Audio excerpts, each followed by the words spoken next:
സ്വാഗതം. കാണാത്തതും കേൾക്കാത്തതും.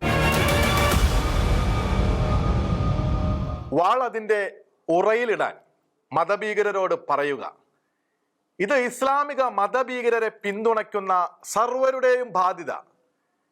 ഇത് ചെയ്യാഞ്ഞാൽ ഇസ്ലാമികവാദികളെ ലോകത്തിലെ കൂടുതൽ സമൂഹങ്ങൾ അടിച്ചോടിക്കുന്ന നാളുകൾ വന്നേക്കാം.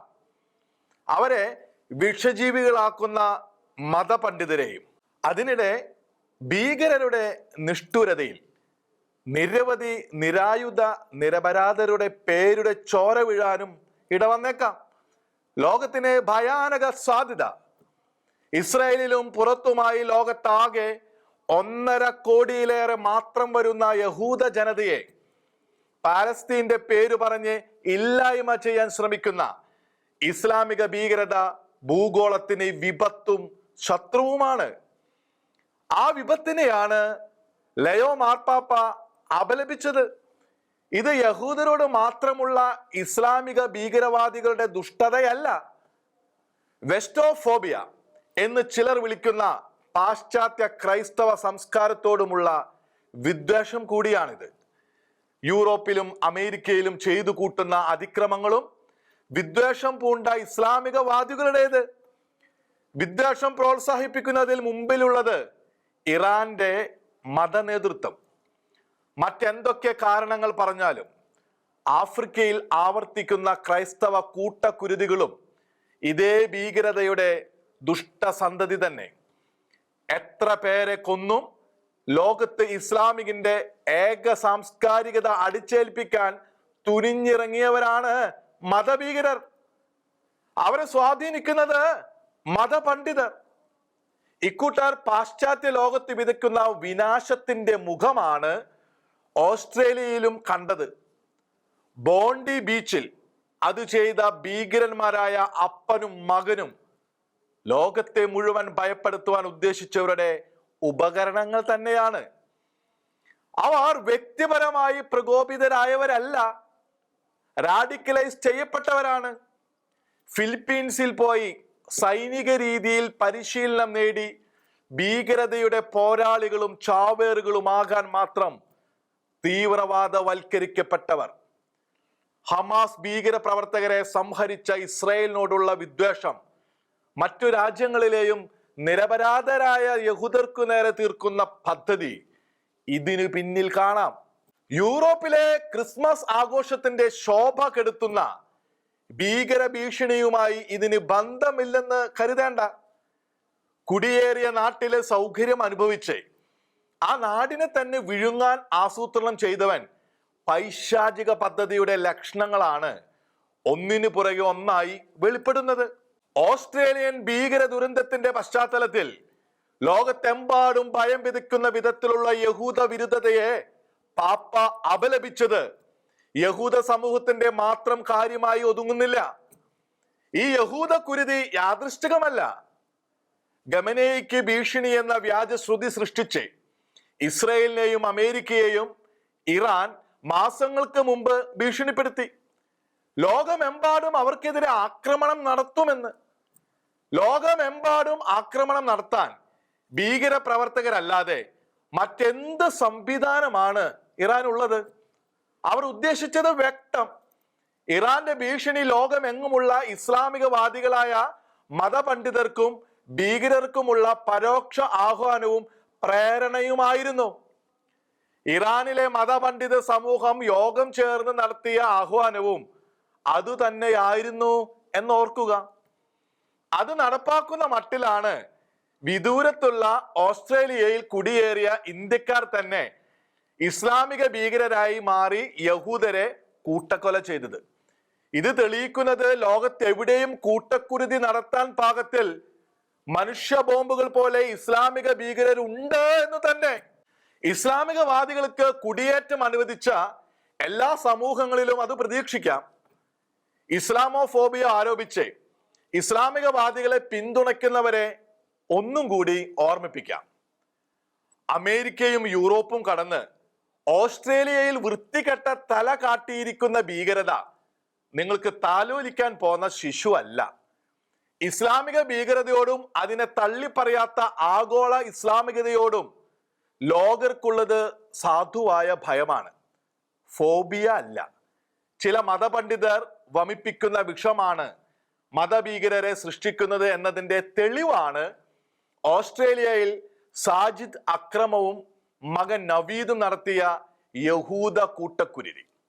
അവർക്ക് മറുപടിയായത് അഹമ്മദ് അൽ അഹമ്മദ് എന്ന ഇസ്ലാം വിശ്വാസിയായ ഓസ്ട്രേലിയൻ പൗരൻ മതഗ്രന്ഥ ശാസ്ത്രങ്ങളുടെയും കാഫിർ വധം ഉപദേശിക്കുന്ന ഓസ്ട്രേലിയയിലെ ചില ഇമാമുമാരുടെയും അടിമയാകാതെ ഇസ്ലാമിക ഭീകരരെ നേരിട്ട് സാരമായ പരിക്കേറ്റ ഓസ്ട്രേലിയൻ ഹീറോ അഹമ്മദ് അൽ അഹമ്മദ്. കൊല്ലപ്പെടുന്ന നിരപരാധരെ കണ്ടപ്പോൾ ഉണർന്ന ആ മനുഷ്യ സ്നേഹവും ഭീകരനെ സാഹസ ബുദ്ധിയോടെ കീഴടക്കി കൂടുതൽ മരണങ്ങൾ ഒഴിവാക്കിയ ധീരതയും അംഗീകരിക്കാത്തവരില്ല. പക്ഷേ അഹമ്മദ് അൽ അഹമ്മദിന് നരകം വിധിക്കുന്നവരാണ് ഇസ്ലാമികവാദികൾ. ഭീകരതയുമായി എത്തിയ സാജിദിനെയും മകനെയും ഭീകരരാക്കിയ മതപണ്ഡിതരും. അവരുടെ വിധിയിൽ സിഡ്നിയിലെ ആ പഴക്കച്ചവടക്കാരൻ അഹമ്മദ് അൽ അഹമ്മദ് കാഫിർ വധം തടഞ്ഞ പാപിയാണ്. യഹൂദ നിഗ്രഹത്തിൽ നിന്ന് IS ഭീകരവാദി സാജിദ് അക്രമിനെ തടഞ്ഞയാൾ. സാജിദിന്റെ മകൻ നവീദിനെ തൽക്ഷണ ചാവർ സ്വർഗം ലഭിക്കാൻ തടസ്സമുണ്ടാക്കിയവനും. ഇസ്ലാമിക ഭീകരവാദികളും മതചര്യയുടെ ബാഹ്യനിഷ്ഠ അക്ഷരം പ്രതി പാലിച്ചില്ലെങ്കിൽ കൊടും നരകം എന്ന് വിധിക്കുന്ന മതവാദികളും അഹമ്മദ് അൽ അഹമ്മദിനെ ശപിച്ചു തള്ളുകയാകും ഇപ്പോൾ. അവരെ കൂസാതെ അഹമ്മദിന്റെ സഹോദരൻ ഹുത്തൈഫ പറഞ്ഞത് തന്റെ സഹോദരനെ കുറിച്ച് താൻ അഭിമാനിക്കുന്നു എന്നാണ്. കുടുംബാംഗങ്ങളൊക്കെ അതാണ് പറഞ്ഞത്. ഒരു കാര്യം ഉറപ്പാണ്, നിരപരാധരുടെ ജീവൻ ഭീകരിൽ നിന്നും രക്ഷിച്ച അഹമ്മദ് അൽ അഹമ്മദിനെ കുറിച്ച് അതേ അഭിമാനവും സന്തോഷവുമായിരിക്കും ഇവിടുത്തെയും സാധാരണ മുസ്ലിങ്ങൾക്ക്. സ്വാഭാവിക വിശ്വാസികളായി ജീവിക്കുന്ന സാധാരണ മുസ്ലിങ്ങൾക്കൊക്കെ അങ്ങനെയാകാനേ കഴിയൂ. ഇക്കാലം അത്രയും രാജ്യത്തെ ശരാശരി മുസ്ലിങ്ങൾ ജീവിച്ചിരുന്നത് അങ്ങനെയാണല്ലോ. ചിലർക്ക് മാത്രം മാറ്റം വന്നത് മതഗ്രന്ഥ മൗലികവാദത്തിന്റെയോ ഭീകരവാദികളുടെയോ അടിമത്തത്തിൽ പെട്ടതിന് ശേഷം, റാഡിക്കലൈസ് ചെയ്യപ്പെട്ടതിന് ശേഷം. അത്തരക്കാരുടെ ദുഷ്ടതയാണ് യൂറോപ്പിനെയും അമേരിക്കയെയും കണ്ടുമടുത്തത്.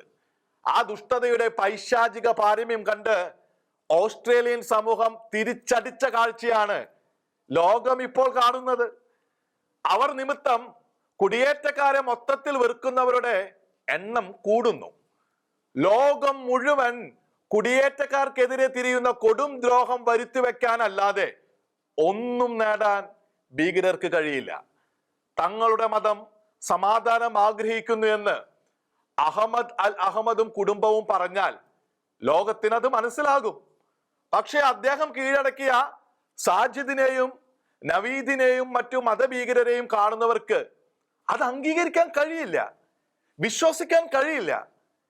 ഭീകരവാദി അല്ലാഞ്ഞിട്ടും ഹിജാബ് ധരിക്കാത്തതിനെ ഭാര്യയെയും മക്കളെയും നിഷ്ഠൂരം കൊലപ്പെടുത്താൻ മടിക്കാത്ത മതതീക്ഷ്ണമതിയെ ഇന്ത്യയിൽ പോലും സൃഷ്ടിക്കുന്ന മതപ്രത്യയ ശാസ്ത്രം അത് സമാധാനത്തിൻ്റെതെന്ന് ആരെങ്ങനെ അംഗീകരിക്കും?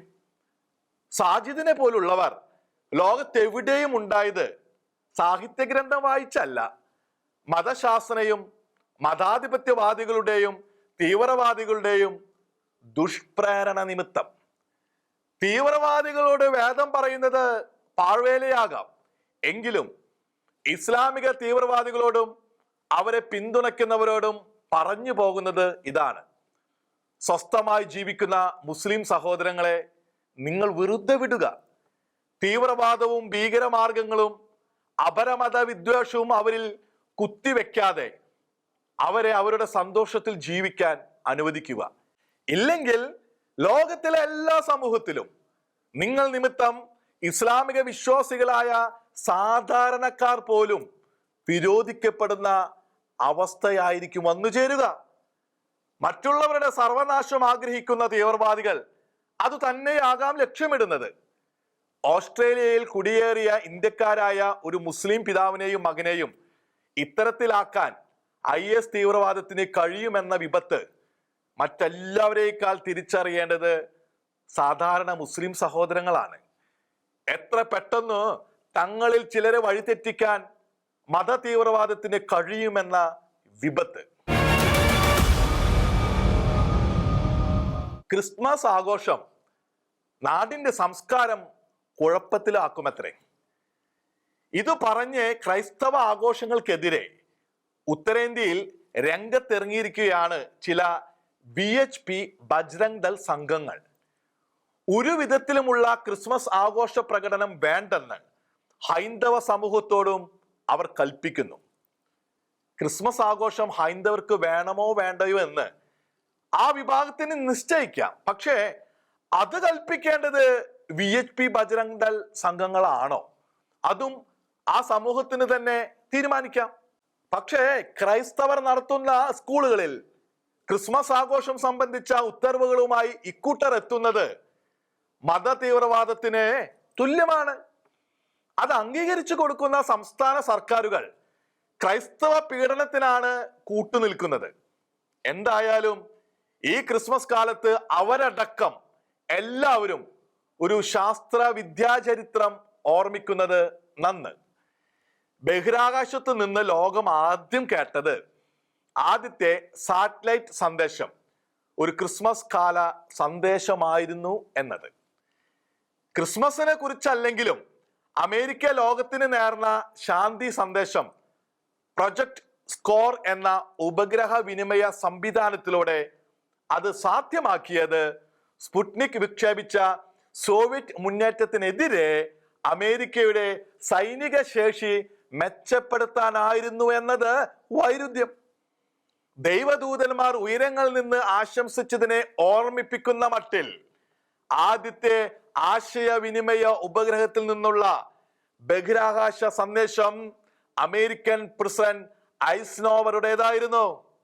1958 ഡിസംബർ 18 ക്രിസ്മസിന് ഒരാഴ്ച മുമ്പ് ഐസൻഹോവറുടെ ലേഖനം ചെയ്യപ്പെട്ട ശബ്ദം 68 വർഷം മുമ്പ് അറ്റ്ലസ് മിസൈലിൽ ബഹിരാകാശത്തെത്തിച്ച 68 കിലോഗ്രാമായ ഭാരമുണ്ടായിരുന്ന സ്കോർ ഉപഗ്രഹ പ്രക്ഷേപണിയിൽ നിന്ന് ഭൂമിയിലേക്ക് സഞ്ചരിച്ചെത്തിയ ആ വാക്കുകൾ ഇങ്ങനെ: ഈ സവിശേഷ സംവിധാനം വഴി ഭൂമിയിൽ ശാന്തിയും എല്ലായിടത്തെയും എല്ലാവർക്കും സദ്ഭാവനയും അമേരിക്ക ആശംസിക്കുന്നതായി നിങ്ങളെയും മനുഷ്യരാശി മുഴുവനെയും ഞാൻ അറിയിക്കുന്നു. അതിൽ പിന്നീടാണ് ഏത് രാജ്യവും സാറ്റലൈറ്റ് കമ്മ്യൂണിക്കേഷൻ എന്ന വിദ്യ അറിഞ്ഞതും അതിന്റെ ഗുണം അനുഭവിച്ചതും. അത് ക്രിസ്മസ് ആഘോഷിക്കുന്ന സംസ്കാരത്തിലുള്ള രാഷ്ട്രത്തിന്റെ ഉദ്യമമായിരുന്നു എന്നത് ആരെയെങ്കിലും അലോസരപ്പെടുത്തുമെന്ന് തോന്നുന്നില്ല. അമേരിക്കൻ വ്യോമസേനയുടെ ആവശ്യത്തിനു വേണ്ടിയാണ് ഇത്തരം ഒരു കണ്ടുപിടുത്തം സംഭവിച്ചതെങ്കിലും അത് മനുഷ്യരാശിക്ക് നിരവധി വിധത്തിൽ പ്രയോജനകരമായി. അതിനപ്പുറം മതപരമായി അല്ല അമേരിക്ക അതിനെ കണ്ടത്. ഉപഗ്രഹ വിദ്യയിലും വിനിമയ വിദ്യയിലും രാജ്യം നേടിയ പുരോഗതിയെക്കുറിച്ച് ക്രിസ്മസ് വിരുദ്ധ സംഘങ്ങൾക്ക് അഭിമാനബോധമുണ്ട്. ആ നിലയ്ക്ക് അവർ നിശ്ചയമായും ഓർമ്മിക്കേണ്ടുന്ന വസ്തുതയാണിത്. ശാസ്ത്ര നേട്ടങ്ങൾക്ക് മതവും സമുദായവും പരിമിതികളല്ല. അതൊന്നും നോക്കാതെ ആരും കണ്ടെത്തുന്ന നേട്ടം മനുഷ്യരെല്ലാം ഉപയോഗിക്കും. യഹൂദരെ നിന്ദിക്കുന്നവർ യഹൂദരുടെ കണ്ടുപിടുത്തങ്ങൾ കീശയിൽ കൊണ്ടു നടക്കുന്നെങ്കിൽ അതിദേശീയ ബോധവും തീവ്ര മതവാദവും കൊണ്ടു നടക്കുന്നവർ ലോകത്തിന്റെ നേട്ടങ്ങൾ വന്ന വഴികളെ ഓർമ്മിക്കുന്നതും നല്ലത് തന്നെ. ആ ഓർമ്മ രാജ്യത്തെ ജനങ്ങളെ സാംസ്കാരികമായി ഭിന്നിപ്പിക്കാനുള്ള പ്രവണതയിൽ നിന്ന് പിന്തിരിപ്പിച്ചേക്കാം. വോട്ടെടുപ്പിൽ ഇടതുപക്ഷത്തെ തറപറ്റിച്ച UDF-നെ സന്തോഷിക്കാം. ഇങ്ങനെയൊന്ന് സംഭവിച്ചില്ലെങ്കിൽ ഇടതുപക്ഷം വല്ലാതെ തെറ്റിദ്ധരിച്ചേനെ. ഈ കാലയളവിലെല്ലാം അവരിൽ ഓരോരുത്തരും ചെയ്തതെല്ലാം മഹത്തായ കാര്യങ്ങളായിരുന്നെന്ന്. അവരുടെ വക്താക്കൾ ചാനലുകളിൽ വന്നിരുന്ന് വിളമ്പിയതെല്ലാം ജനങ്ങൾ വിശ്വസിച്ചു എന്ന്. പക്ഷെ മനസ്സുണ്ടെങ്കിൽ തിരിഞ്ഞു നോട്ടത്തിന് തോൽവി ഉപകരിക്കും. ഇതിന്റെ എല്ലാം മറുവശമാണല്ലോ UDF കാണുന്ന കാഴ്ചകൾ, ജനങ്ങൾ തങ്ങളെ സ്വീകരിച്ചത്, ഭരണത്തെ പഴിക്കുന്ന ജനം തങ്ങളെ ബദലായി കണ്ടത്, അങ്ങനെ പലതും. പക്ഷെ അവർക്കും ബാധകമായ കാര്യമുണ്ട്. താക്കീതിന്റെ ഒരു മുള, മുനമ്പത്തെ BJP ജയം. എന്തുകൊണ്ട് ഇടതുപക്ഷം തോറ്റു എന്നതല്ല, എന്തുകൊണ്ട് മുനമ്പത്ത് BJP ജയിച്ചു എന്നതാണ് കോൺഗ്രസിനുള്ള പാഠം. അധികാരക്കുറ്റം ഇല്ലാതിരുന്നിട്ടും കോൺഗ്രസിനെ മുനമ്പത്തെ ജനങ്ങൾ തള്ളി. 90% ക്രൈസ്തവരുള്ള നാട്ടിലെ വോട്ടർമാരിൽ ഭൂരിപക്ഷം BJPയെ ജയിപ്പിച്ചു. ഇക്കാര്യത്തിൽ ഉത്തരം ഒന്നേയുള്ളൂ. വഖഫ് അവകാശവാദങ്ങളുടെ പേരിൽ തങ്ങൾ നേരിട്ട ദുരിതത്തിനും കഷ്ടതകൾക്കും ഏറിയ കാരണക്കാർ വഖഫ് അനുകൂല നിയമം നടപ്പാക്കിയ കോൺഗ്രസ് ആണെന്ന അവരുടെ ബോധ്യം. പ്രതിസന്ധി വന്നപ്പോഴും തങ്ങൾക്കൊപ്പം നിന്നില്ല എന്ന അനുഭവം. കോൺഗ്രസ് ഏൽപ്പിച്ച നോവ് നേരിട്ടറിഞ്ഞ മുനമ്പങ്കാർ ഭരണപക്ഷത്തിന് ബദൽ കണ്ടെത്തിയത് BJPയിൽ. നേരിട്ട് നോവറിയാത്തത് കൊണ്ട് മറ്റിടങ്ങളിലെ വോട്ടർമാർ ബദലായി കോൺഗ്രസിനെ കണ്ടു, പഴകിയ മിത്രത്തെ തന്നെ. പക്ഷേ ഒരു സമുദായത്തെ മാത്രം പ്രീണിപ്പിച്ച് കൂടുതൽ മണ്ഡലങ്ങളിലെ ജനങ്ങളെ നേരിട്ട് നോവറിയിക്കുന്ന സാഹചര്യം സൃഷ്ടിച്ചാൽ അവരും കോൺഗ്രസിനെ പുറത്ത് ബദലിന് തേടും. UDF ജയിച്ചാൽ തങ്ങളുടെ സമുദായമായിരിക്കും ഭരിക്കുക എന്ന് മുസ്ലിം ലീഗിനെ മാത്രം ആശ്രയിക്കുന്ന സമുദായവും നേതാക്കളും ഇപ്പോൾ തന്നെ പ്രഖ്യാപിച്ചിട്ടുണ്ട്. അത് കോൺഗ്രസ് വഴങ്ങിക്കെടുക്കുവാൻ പോകുന്നതിന്റെ സൂചനയെങ്കിൽ കാണാനിരിക്കുന്നത് വിഷമപാഠം തന്നെയായിരിക്കും. ശ്രദ്ധിച്ചാൽ UDFന് മാത്രമല്ല, നാടിനും നന്ന്. ജനങ്ങൾ നേരിട്ട് നോവറിയാത്ത മറ്റിടങ്ങളിലൊക്കെ കോൺഗ്രസ് സുഖാവസ്ഥയിലായിരുന്നു. ഭരണപക്ഷത്തിനുള്ള പരമ്പരാഗത ബദൽ എന്ന രൂപത്തിൽ ഗാലറിയിലെ കാഴ്ചക്കാരുടെ സ്വസ്ഥ വേഷത്തിൽ. എന്നാൽ ഇനി അതല്ല അവസ്ഥ. മറ്റൊരു ബദൽ നിഷിദ്ധമല്ലെന്ന് തെളിയിക്കും വിധം പരമ്പരാഗത ഭാര്യർ ചാടിക്കടന്നാണ് BJP സ്വീകരിച്ചത്. ഒരിക്കൽ തകർന്ന സൈക്കോളജിക്കൽ ഭാര്യർ ഇനി പഴയപടി നിലനിൽക്കുമോ? ആലോചിക്കേണ്ടത് കോൺഗ്രസ് നേതൃത്വം. ഇനിയും മതാധിപത്യവാദികളെ അവരുടെ എല്ലാ ശാഠ്യവും ആധിപത്യ പ്രവണതയും സഹിതമാണ് ചേർത്ത് നിർത്തുന്നതെങ്കിൽ മുനമ്പം ഒറ്റപ്പെട്ട പ്രതിഭാസമാകില്ല. ഇനി അങ്ങോട്ട് UDFന്റെ അവസ്ഥ ഗാലറിയിൽ ഇരിക്കുന്ന നിയുക്ത ബദലിൻ്റെതല്ല. മുനമ്പത്തെ ജനതയെ വലച്ച സമുദായ വാഴ്ച ഉറപ്പിക്കുന്ന രീതിയിലാണ് UDF നീങ്ങുകയെങ്കിൽ ജനങ്ങൾ വീണ്ടും ബദലിന് തേടും. അതിന്റെ പ്രയോജനം LDFനായിരിക്കുമെന്ന് ഉറപ്പിക്കേണ്ട. BJPക്കെതിരെ കേരളത്തിൽ നിലനിന്ന സൈക്കോളജിക്കൽ ബാരിയറിൽ കനത്ത വിള്ളൽ വീണു കഴിഞ്ഞു എന്നത് ചരിത്ര പ്രധാനം. മൂന്നാം ബദൽ എന്ന സ്ഥാനം ഏറെ അകലത്തിലാണെന്നും കരുതേണ്ട. കാണാത്തതും കേൾക്കാത്തതും അടുത്ത ആഴ്ച ഇതേ സമയം.